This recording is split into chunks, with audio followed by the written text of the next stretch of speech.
Vamos a dar inicio a un repaso virtual para los estudiantes de la Facultad de Ciencias Económicas de la Universidad de San Carlos de Guatemala, que tiene que ver con algunos de los aspectos de historia económica. Bueno, la parte de las primeras unidades que ingresan en el examen parcial, en el segundo parcial, tiene que ver con la parte de la defensa y la falsa defensa hacia la población indígena. ¿Por qué se habla de defensa y falsa defensa?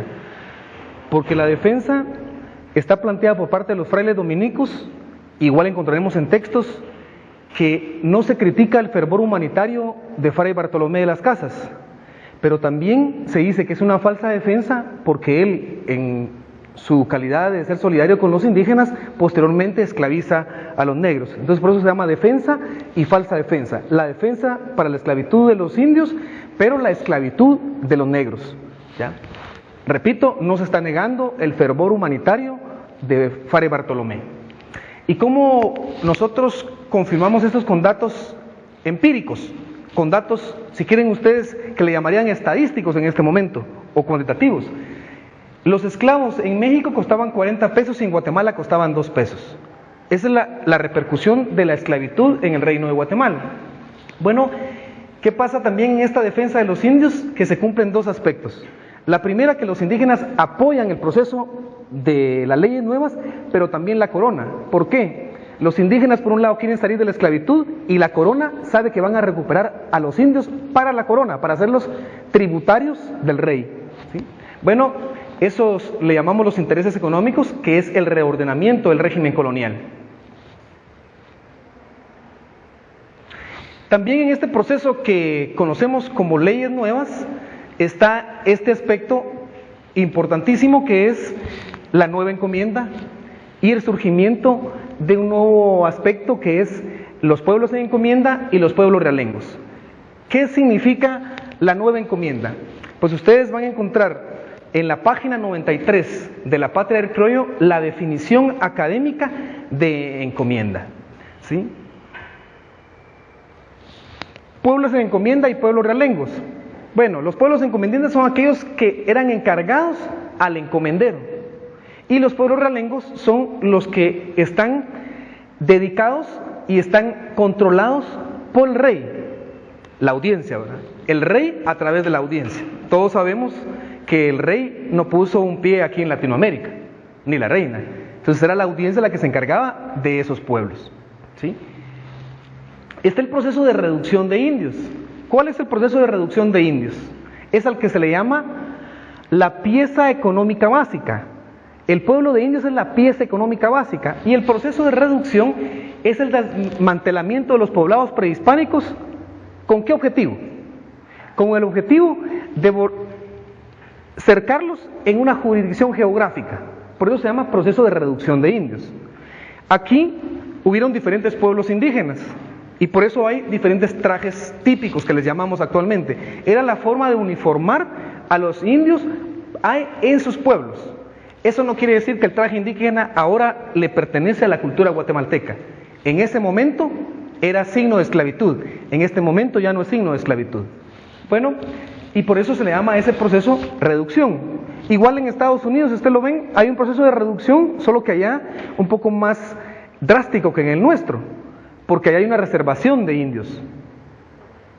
Aquí eran pueblos de indios. Bueno, también está la parte de los repartimientos, que ustedes, digamos, los más importantes, este repartimiento de hilados, el repartimiento de enseres. El repartimiento de hilados tiene que ver también con el nombre repartimiento de hilazas.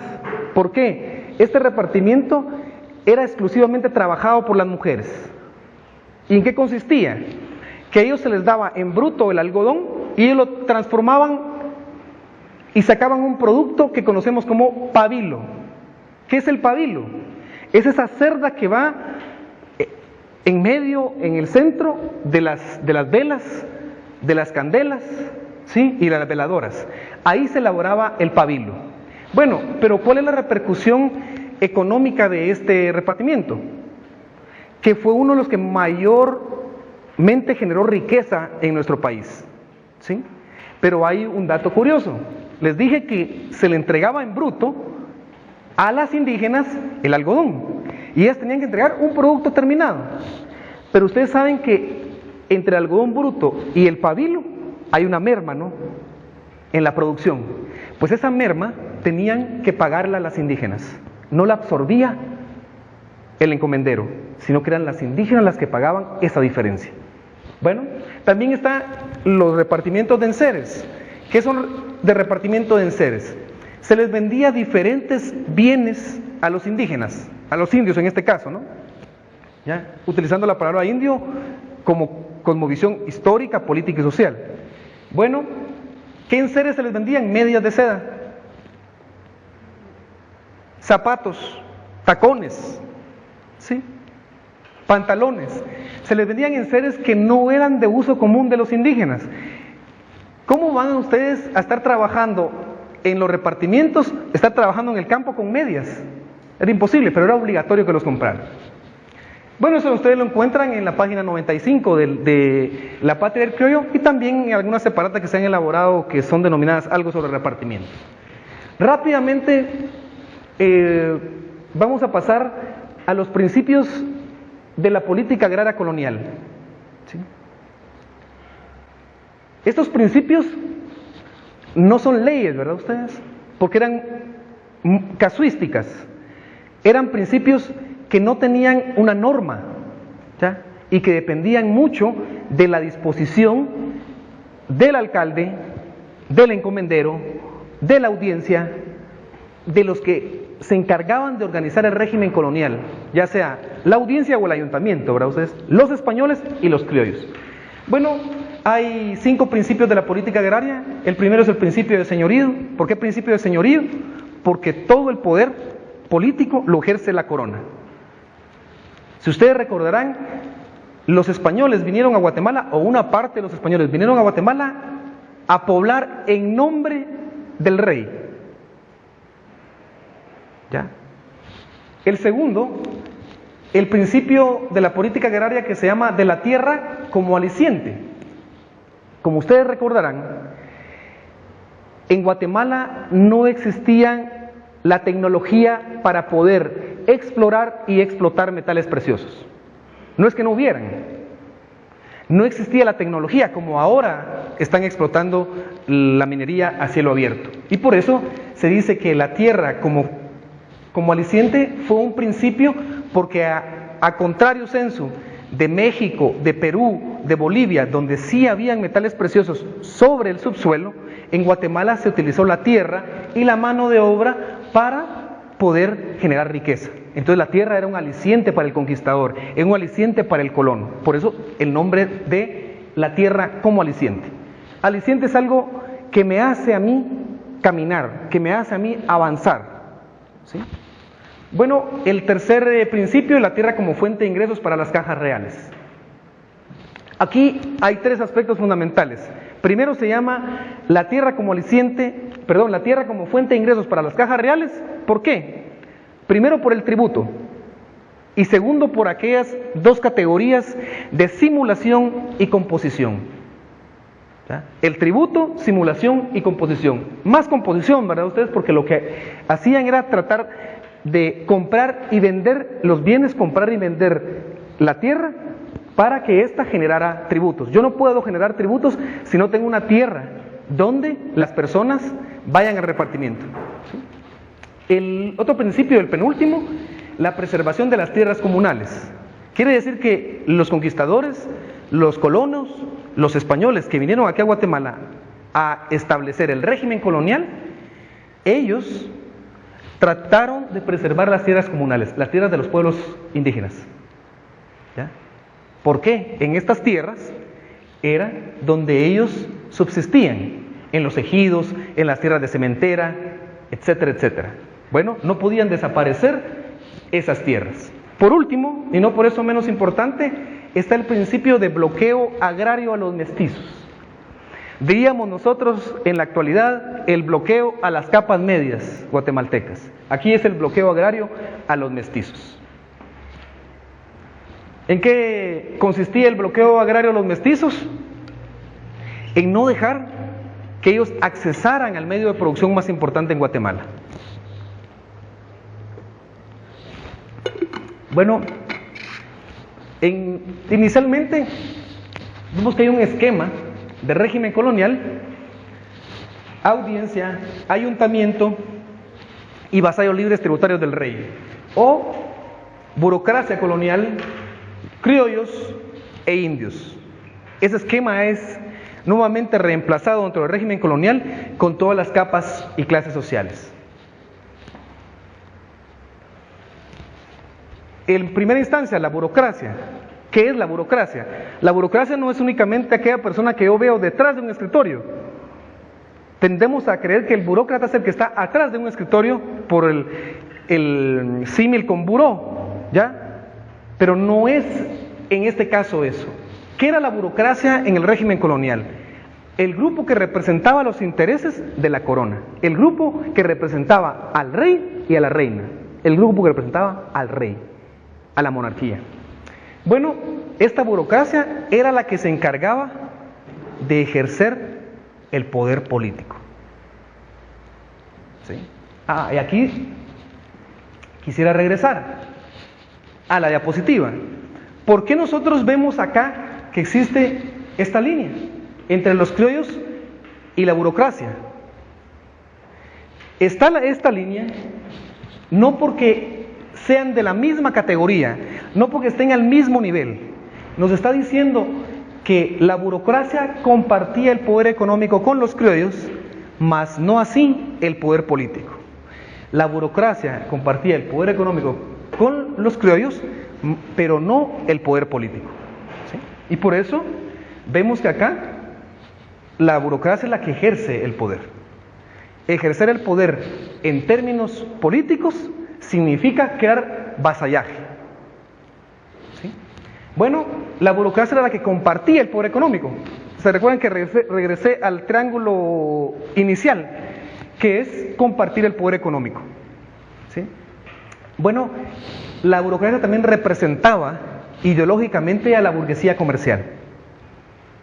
¿Ya? Era los representantes de esa burguesía comercial. Bueno, tenía una carrera jerárquica, ¿verdad? Y por supuesto, ustedes saben que no era clase en sí, sino que solo representaba los intereses de una clase que estaba en este momento en el poder. La burocracia tenía algunos puntos torales para poder coexistir en Guatemala, o comportamiento a seguir. ¿Qué comportamiento deberían de seguir? No casarse con mujer criolla siendo funcionario real. Quiere decir que lo que quieren evitar es ese nexo familiar, sentimental, económico, ¿verdad ustedes? La familia en este caso representa los intereses económicos. No prestar dinero a intereses. No adquirir tierras en propiedad. ¿Sí? ¿Por qué no casarse con criolla? ¿Por qué no prestar dinero a interés? ¿Y por qué no adquirir tierras en propiedad?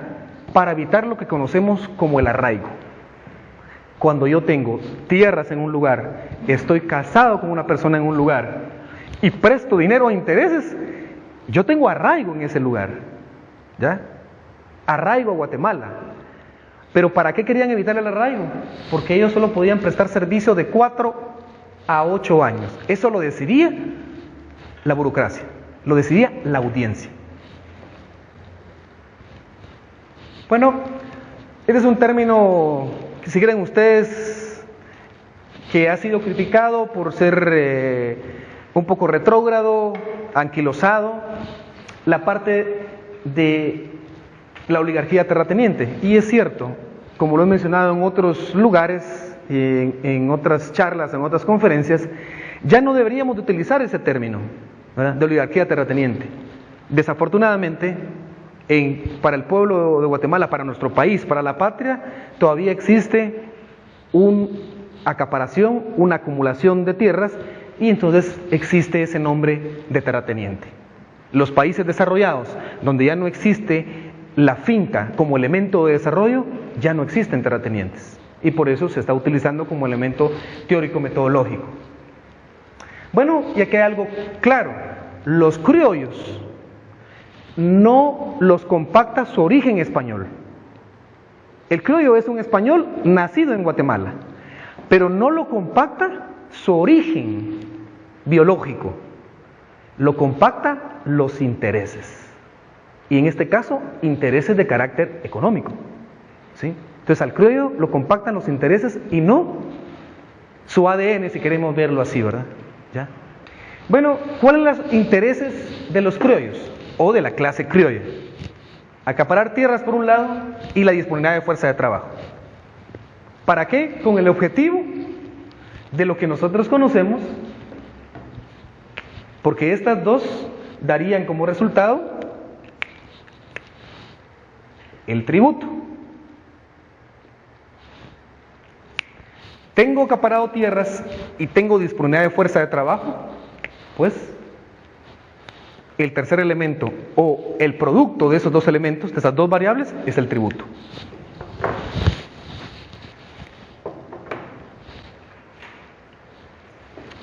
El mestizaje. El mestizaje es el origen de las capas en Guatemala. Las capas no se constituyeron en Guatemala como esas redes sociales. El origen inicial de las capas es el mestizaje, ¿sí? Y en este caso mencionamos que el mestizaje inicial es un símbolo, una expresión de opresión y un fenómeno social. Por supuesto que es un fenómeno biológico, el mestizaje, la relación entre un español y una indígena. Pero esa parte biológica no es el aspecto toral, sino que el fenómeno social. ¿Y cuál es el fenómeno social? Que tiene repercusiones de carácter moral, de carácter ético, de carácter económico. El primero, la restricción de no ser ni puro español ni puro indio. El mestizo no es ni español ni indio. Ese aspecto genera críticas, modificaciones de carácter moral. Los éticos. Es el surgimiento en Guatemala no solo de las capas sociales, también en primera instancia de los hijos ilegítimos.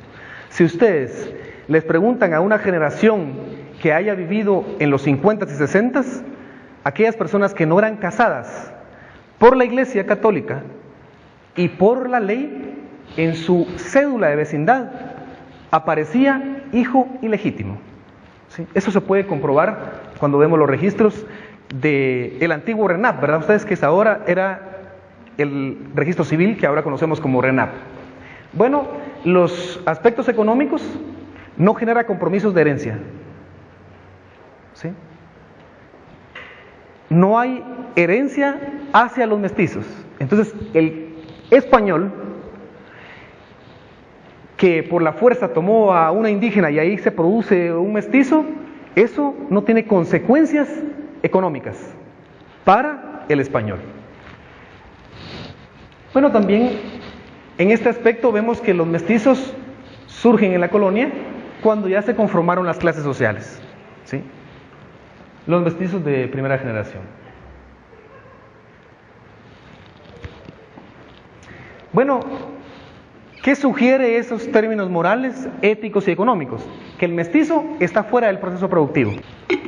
Y por supuesto, estar fuera del proceso productivo tiene impactos de carácter político y carácter social, además de los económicos. El desplazamiento de una capa por una clase, ¿no? Hay tres tipos de mestizaje, básicos, si quieren ustedes así decirlo. Pero hay como 57 tipos de mestizajes que aparecen en una obra que no se lee en la Facultad de Ciencias Económicas de San Carlos, que es la de Carlos Guzmán Bockler y Jean-Luc Herbert, que es Guatemala, una interpretación histórico-social. En ese libro hay 57 tipos de mestizaje que surgieron en Guatemala. Lo estamos viendo como elemento histórico, porque actualmente, pues con el genoma humano, nosotros podemos saber cuánto porcentaje de cada uno de los aspectos genéticos y de sangre tenemos en nuestro cuerpo, ¿no? Pero, ¿qué relación o qué importancia tendría eso el día de hoy? ¿Sí? Solo para aquellos que quieran comprobar que no son de sangre azul. Pero eso ya lo sabemos, ¿verdad? La mayoría sabemos que no somos de sangre azul. Nuestra sangre es roja. Toda la sangre de los seres humanos es roja. Lo que diferencia es la tipología de sangre, ¿verdad? No la raza, sino que la tipología de sangre. Bueno, español y india, el mestizo que hablamos de primera generación, el español con negra mulato, el negro con india sambo. Y habían diferentes expresiones como pardos, albinos, prietos, anegrados, amembrillados, retintos. Era tan risible en muchos aspectos del régimen colonial que hasta existió, en este caso, el mestizo con la india. Y miren cuál es el denominador: salto atrás. Eso lo encuentran ustedes en la página 268 de La Patria del Criollo. Ser denominado salto atrás creo que tenía no solo una repercusión moral o repercusión ética. Imagino que si a uno le pusieran salto atrás, las repercusiones fueran psicológicas. ¿Sí? Bueno, pues eso existió. Ahora con la connotación ladino. Muchas veces nos autodefinimos, nos proclamamos ladinos o ladinas sin saber el significado de ladino. Ladino es un individuo intrigante, irritante, agresivo, poco disciplinado, de criterio pobre. ¿Qué significa criterio pobre? Poca especialización de su fuerza de trabajo, ¿verdad? Pocos estudios, poca cultura, poca lectura. Bueno, de criterio moral elástico. ¿Qué significa de criterio moral elástico? Que hace cualquier cosa para sobresalir. Eso es un ladino, chismoso, mentiroso. Por eso el guatemalteco creo que tiene esas limitaciones, ¿no? Esas digamos, limitantes, por ponerle de una forma. Bueno, cuando hablamos nosotros de la formación de capas y clases sociales, es la consecuencia inmediata del mestizaje. Digo, capas y clases sociales se originan en Guatemala como consecuencia del mestizaje y no consecuencia de las agrupaciones étnicas. ¿Sí? Repito, se forman las capas y clases sociales como consecuencia del mestizaje y no de grupos étnicos. Bueno, ¿cómo se van a configurar las capas sociales? Ya dijimos que son producto del mestizaje, pero ¿cómo se configuran? Tenemos la capa media alta urbana. Esta capa media alta no la podremos percibir inmediatamente, porque no se distingue con claridad, sino que hasta cuando se ve el proceso de conformación del final del régimen colonial y el surgimiento de lo que conocemos como proceso de independencia. ¿Por qué? Porque esta capa se conforma a finales del siglo XVIII y principios del siglo XIX, ¿verdad? En La Patria del Criollo creo que está como entre la página 323 o 325. ¿Verdad? ¿Cómo está configurada esta capa?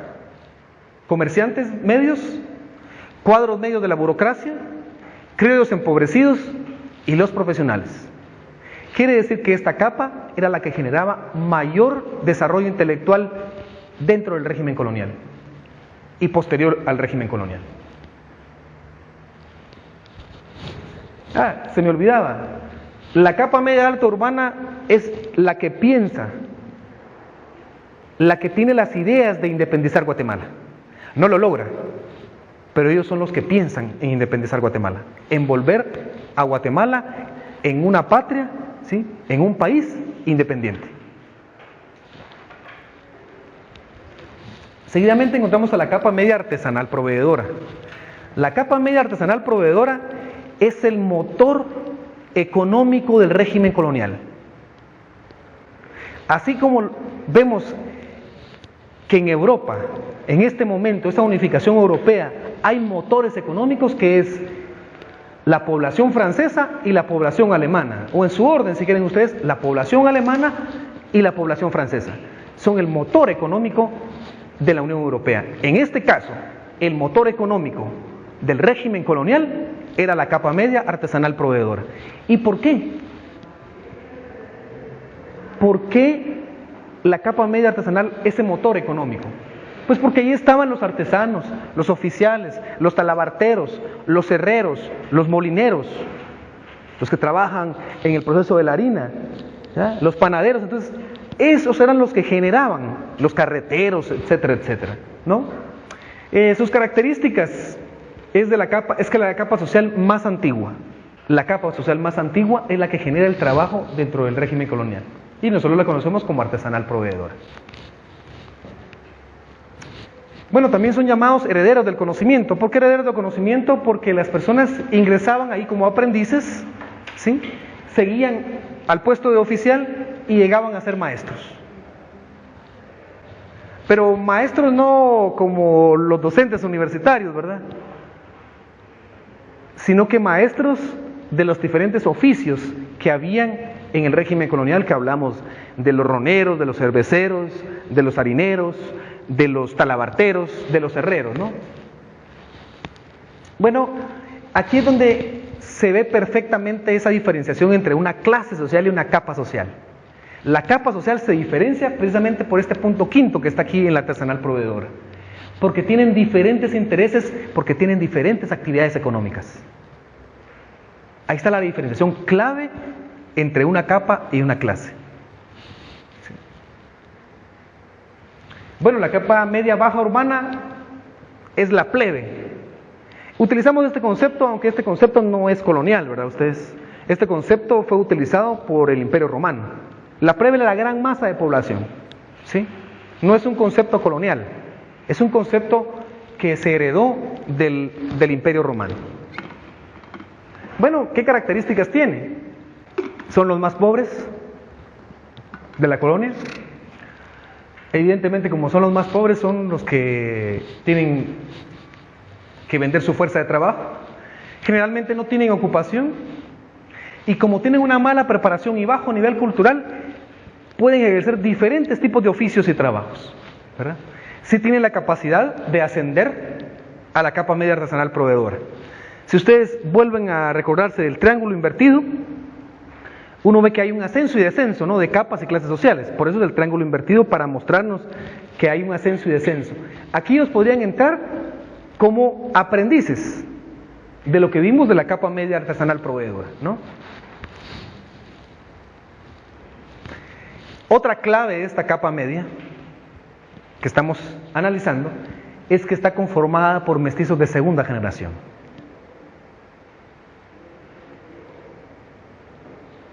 Y también por aquellos que ya no pudieron permanecer en la capa artesanal proveedora y descienden a la capa más pobre de la colonia.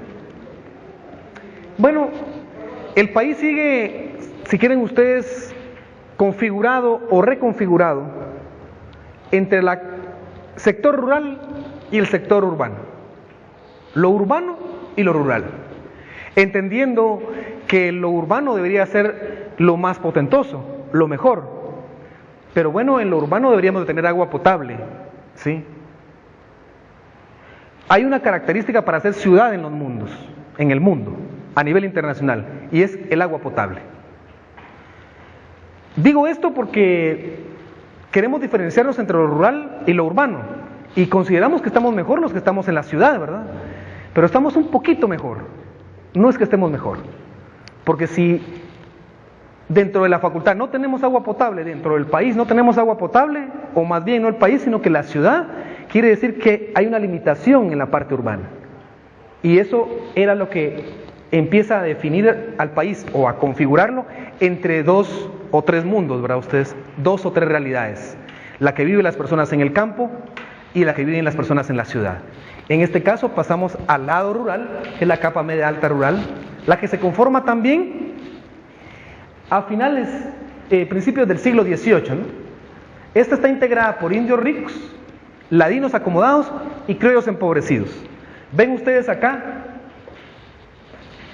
Criollos empobrecidos. Quiere decir que nuevamente podemos ver el ascenso y descenso en el triángulo invertido, ¿sí?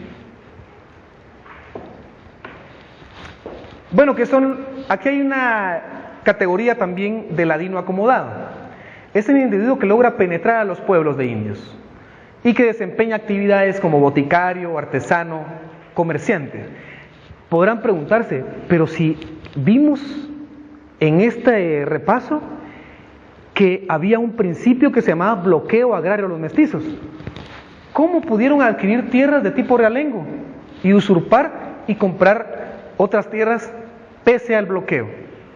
Se recuerdan que mencioné 3 categorías fundantes: el tributo, simulación y composición. Bueno, aquí vemos que no se cumplió 100% la parte del bloqueo agrario a los mestizos, porque de manera simulada y de manera arreglada adquirieron tierras. Como que nuestro país sigue haciendo eso, ¿verdad? Simulamos, como hacernos los locos, ¿verdad, muchachos? Y por el otro lado, la composición. Tratamos de arreglar las cosas de cualquier manera, ¿sí? Bueno, ¿qué características tiene esta capa? Ya es la capa alta en el área rural. Tiene una ideología liberal. Por eso ven ustedes que puede identificarse con los intereses que tenía la capa media alta urbana, por la ideología liberal. Es algo interesante que la parte rural y la parte de la ciudad en ese momento se identificaban por una ideología, ¿sí? Está conformada por pequeños o medianos propietarios, por pequeños o medianos productores, por supuesto de una posición acomodada, ¿no? ¿Sí? Y una característica es que son mestizos o lo que denominamos ladinos. Bueno, seguimos con la siguiente capa, que es la capa media-baja rural. La capa media-baja rural. Estos fueron llamados ladinos rurales pobres, ¿verdad? Mestizos pobres de las rancherías, la plebe que se desplaza al campo, ¿verdad? Y algo fundante, que carecen de medios de producción y no poseen valor material alguno. Carecen de medios de producción, ¿sí? En este caso, el medio de producción que hemos estado repitiendo, que el más importante en Guatemala, no quiere decir que no haya otros medios de producción. El más importante es la tierra, pero debe quedar claro que los lagos, los volcanes, los océanos, los ríos son medios de producción que no se utilizan en el país. Esos son otros 100 euros, ¿no? Pero no solo la tierra es un medio de producción. La seguimos utilizando y espero darme a entender porque somos un país subdesarrollado, que no hemos podido alcanzar el nivel tecnológico para utilizar otros medios de producción y por eso genera conflicto la tierra en esta nuestra Guatemala. Bueno, una de las características que pueden servirles para identificar a ustedes a esta capa es que no están obligadas al trabajo forzado.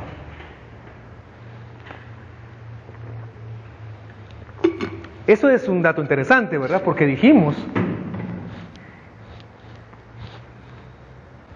que la capa media-baja rural eran mestizos pobres de rancherías, que no tenían medios de producción, pero entonces podrá confundirse con los indios. Tampoco tenían medios de producción, pero acá hay una característica fundante. El indio estaba obligado al trabajo forzado y por eso es que la categoría política, histórica y social de indio la define el trabajo forzado. Indio no es igual a indígena, indígena no es igual a indio. Y aquí hay una característica fundante, ¿verdad ustedes? Entre esta capa y otra, entre esta capa y una clase. No están obligados al trabajo forzado, sí tienen trabajo de tipo usufructo o usufructual. Esto, pues diría que esta capa hace entender que había un rasgo feudal en la sociedad colonial que no podemos negar. Pero sabemos que el régimen colonial utilizó los 3 tipos de sistema o los 3 modelos que hemos conocido en la humanidad, desde el esclavismo hasta el capitalismo, ¿sí? Esta capa está lindante con la clase de indios, por eso aclaré de que el trabajo forzado es la diferenciación entre esta capa y esa clase. ¿Por qué? Por su nivel de pobreza. La pobreza de los indios también era la pobreza de esta capa baja rural que estamos hablando. ¿Pero qué los diferenciaba? Su función económica.